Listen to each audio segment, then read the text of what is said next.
Okay, simplest exercises to improve your contact with the sole, inside and outside. And this is going to help you to improve your rhythm. So hopefully you're going to stay tuned in for the whole video. So let's get going. We got 2 poles set up here. You're going to bring the ball to either side. I'm just going to start on my left side.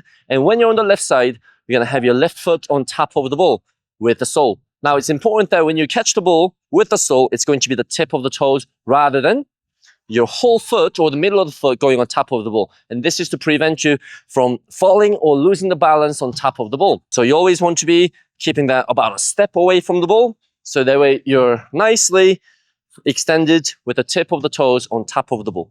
So from here, you're going to pull the ball back. And when you do so, make sure you pull the ball back towards your plant foot here and simply get out of the way and push the ball with your outside and come and catch.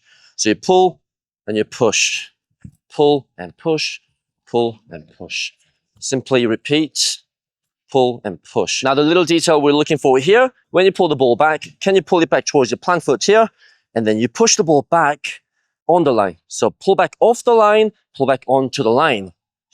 Pull back and push onto the line. 1 and 2. So you pull it back towards your plant foot and you push it back towards the pole. Now the reason why we want to pull the ball backwards instead of going slightly across and push is if you were to do this with a defender that is in front of you, then sure, he might stick the leg out and that roll is going to get caught with that leg that's coming to poke. So this is why we want to pull the ball away from the defender and then push the ball back almost like a V shape. And it's important you simply turn that foot shape and drag the ball out. So now, instead of hitting the ball,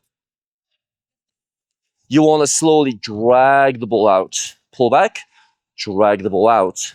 Pull back, drag the ball out, and catch it nicely to finish. Okay, another thing that we're looking for to make this feel very connected and smooth is to minimize the steps between the pull and the push.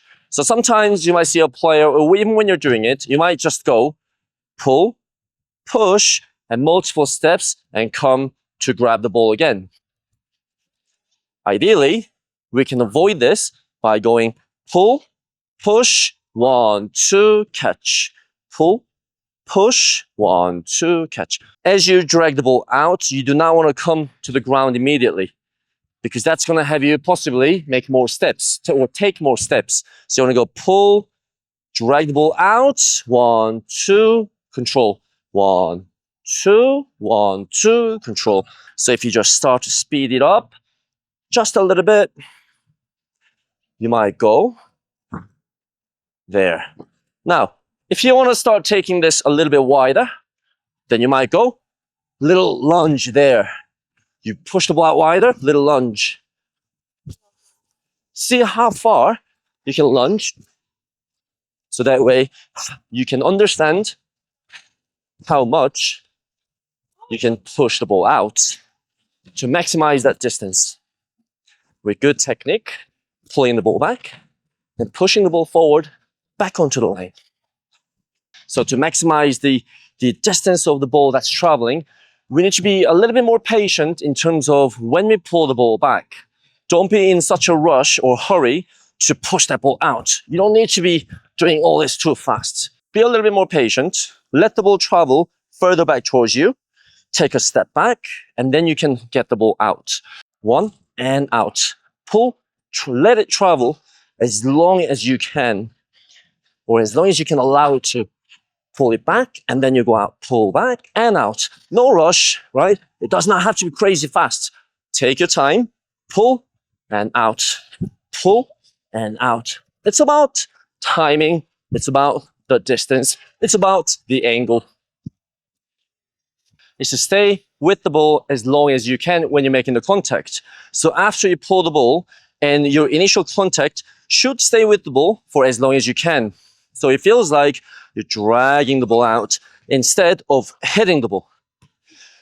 So drag the ball out and move with it. And this is to stay as efficient as you can for the next steps, because it helps for you to take the next step a lot easier to maneuver wider.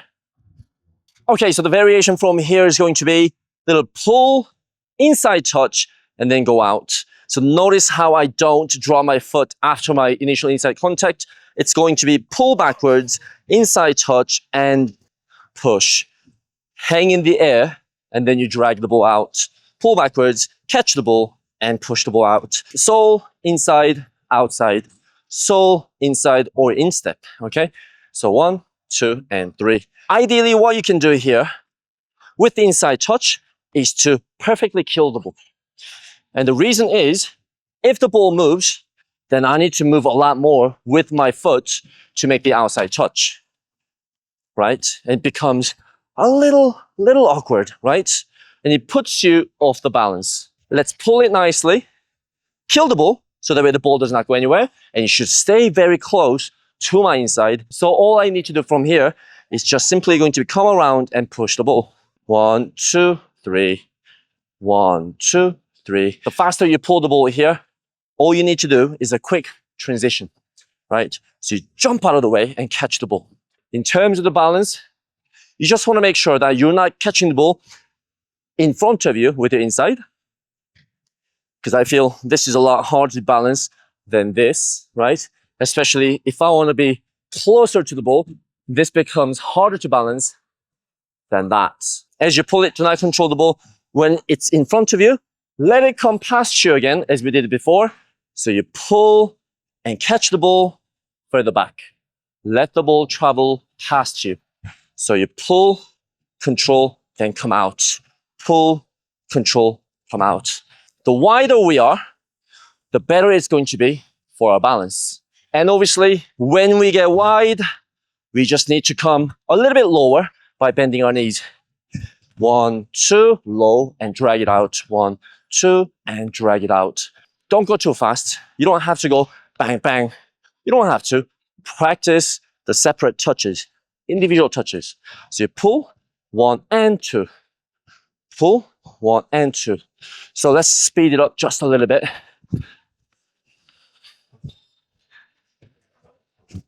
And for the balance purposes, don't be too narrow. And also, if you're narrow, you don't have that space for the foot to come in to push the ball. So come wide, let it travel, come wide, so that way the foot can come in to drag the ball out. So this is going to be the final variation here. We're just adding another layer to it. So we've pulled and pushed. We have pull, control, then pushed. All we're going to do is and exit the other way. It's whichever that you pull the ball with. So if I'm pulling the ball with my left here, after I control the ball, still hanging, lean and go a little hop, and then you push out and pause here. Pull, control, skip, and out. You can isolate it to practice if you want. You can try this side, right foot pull, left inside, right foot little skip by leaning, right? Bending your right knee, and then dropping your right shoulder, and then you touch the ball out or drag the ball out with your left instep. So if we put both sides together, 1, 2, 3, 4, 1, 2, 3, 4. Remember, the foot hanging while I'm making all these motions. Get low, lean, 2, and out. 1, 2, and out.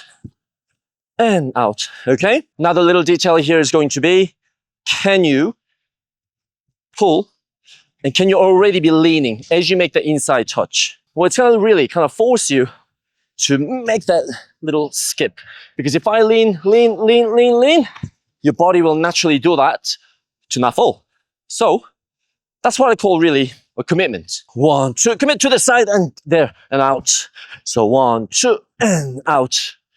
1, 2, and out. Another detail that we are looking for is after we pull, touch, when we hop, we just need to make sure this right leg doesn't come all the way here, leaving that ball behind. So basically in the bendament, right? So we want to stay with the ball after the touch, right? We're still there, and then we come around to push the ball. So you roll inside, hop, we're still there, and then come around to drag the ball out.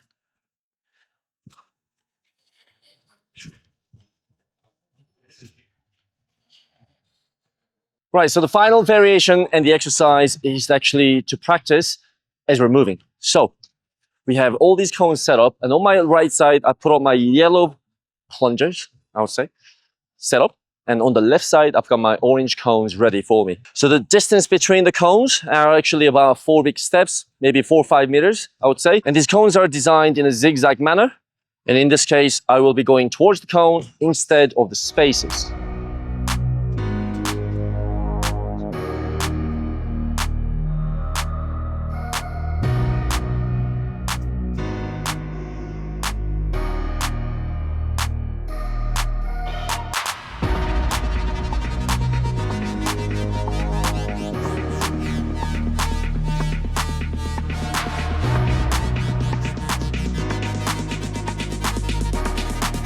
On the left side, it's going to be the technique that we have been practicing. On the right side, it was actually more like a creep, but stepping on the ball. If you watched our previous video, we also showed you how to use that technique behind the body, right, to make a turn away from the defender. The biggest things that we want to look out for, or the biggest concern, is always going to be, can you accelerate between the two cones? And then can you decelerate as quick as you can to execute your skills precisely in this moment to your left, and also on the right side to come to a full stop and then be explosive again. Now, key thing here to that, when you land on the right side, is after the technique, you're landing as low as you can so you can be explosive. And also keeping that ball as close to your left outside as much as you can. Right at the first, right in the beginning, it might be really difficult for you to go at very, very high speed. So you just might want to slow down just a little bit, so that way you can execute your technique precisely, and then so you can learn what your maximum distance feels like and what it looks like. So that way, as you gradually speed things up, you understand where you got to be performing, where you got to be shaping up to perfectly get a grip on that ball to be pulling it back. So just work on that so you know what that feels like. So the second variation is quite simple.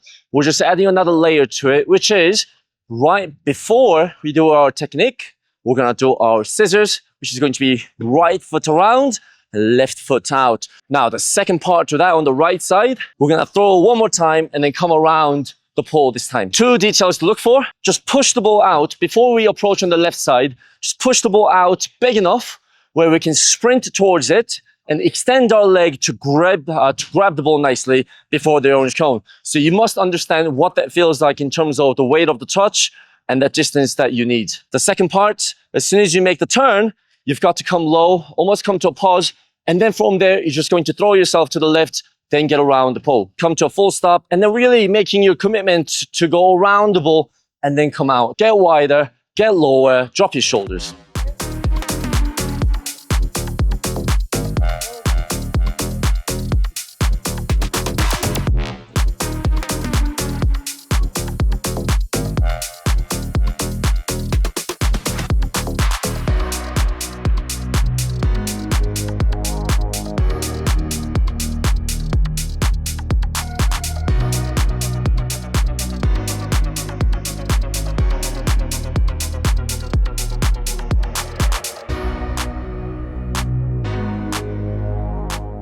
So there you have it. These are some of the simple yet effective ways to improve your fundamentals, just to improve that feel of the ball. So go ahead, take the exercises, take the tips, and let's get better.